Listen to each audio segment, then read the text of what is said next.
Assalamualaikum warahmatullahi wabarakatuh. Di sini saya akan mempresentasikan tentang analisis kalimat menggunakan model tata bahasa struktural atau transformasi. Ya, sebelumnya perkenalkan, nama saya Pinastika Barahyas, NIM 20010400066 dari Prodi PPSI kelas 3B. Pendahuluan. Dalam suatu kehidupan pasti dibutuhkan adanya suatu komunikasi yang dilakukan manusia dengan manusia lainnya. Komunikasi ini membutuhkan bahasa yang tepat dan jelas agar mudah dipahami oleh semua orang. Bahasa dengan komunikasi saling berkaitan karena dalam berkomunikasi pastinya diperlukan suatu bahasa. Oleh karena itu, dengan adanya sintaksis ini membantu agar manusia dapat berkomunikasi dengan efektif dan efisien. Sebab sintaksis ini merupakan cabang dari ilmu linguistik yang mempelajari tentang tata bahasa. Dengan mempelajari sintaksis ini, manusia dapat berkomunikasi dengan manusia lain dengan efisien serta efektif dalam penyusunan kalimat. Selanjutnya yaitu pengertian tata bahasa struktural. Tata bahasa struktural yaitu yang menganalisisnya pada karakteristik bahasa yang bersangkutan sebagaimana adanya bukan didasarkan pada kaidah bahasa lain. Dengan demikian, kajian bersifat deskriptif. Sesuai namanya, pengkajian tidak didasarkan pada nosi atau arti, tetapi pada struktur atau perilakunya. Dalam struktur fona dalam fonem, fonem dalam silabel, silabel dalam leksem, leksem dalam tagmen atau frasa, klausa, atau kalimat.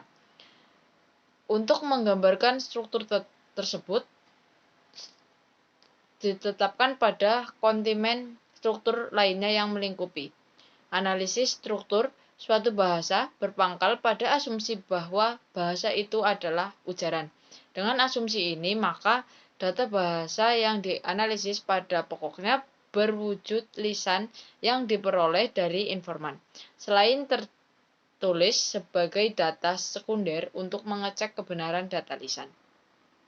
Pendekatan struktural berfokus pada pencarian bentuk font dari gejala yang ada. Dari gejala itu disusunlah suatu sistem yang bisa menjelaskan keberadaan bentuk tersebut. Dalam penelitian bahasa, bentuk ini dapat berupa sistem bunyi bahasa atau fonemik, fonem, morfem, kata, frasa, klausa, serta kalimat. Di sini saya akan mengutip sebuah kalimat, yaitu analisis kutipan dalam dongeng persahabatan singa dan tikus. Kalimatnya yaitu, singa merupakan raja hutan yang menakutkan, bahkan hewan lain tidak berani mendekatinya. Tata bahasa struktural. Contoh kalimat 1. 1. Singa merupakan raja hutan yang menakutkan, bahkan hewan lain tidak berani mendekat.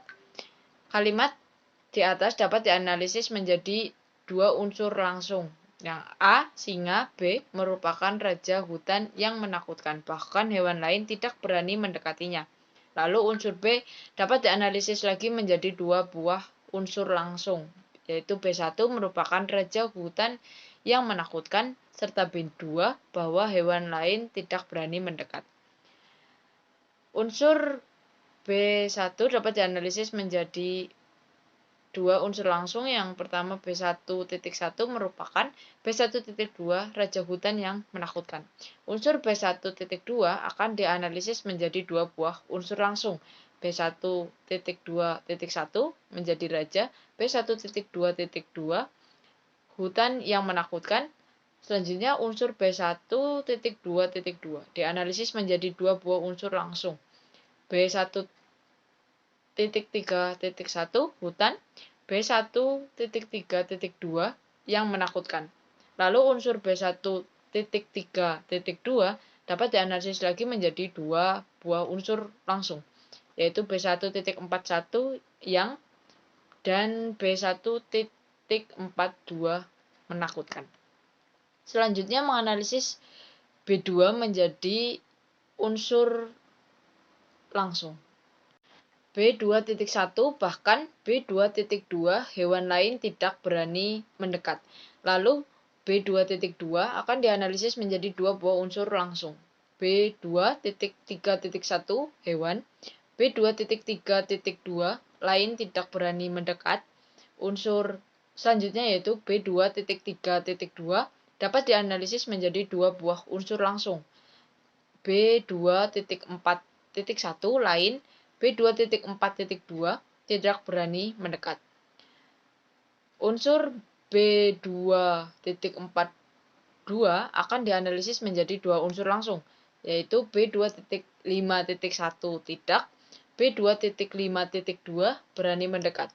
Ya, yang selanjutnya yaitu unsur B2.5.2 dapat dianalisis lagi menjadi dua unsur, yaitu B2.61 berani dan B2.6.2 mendekat.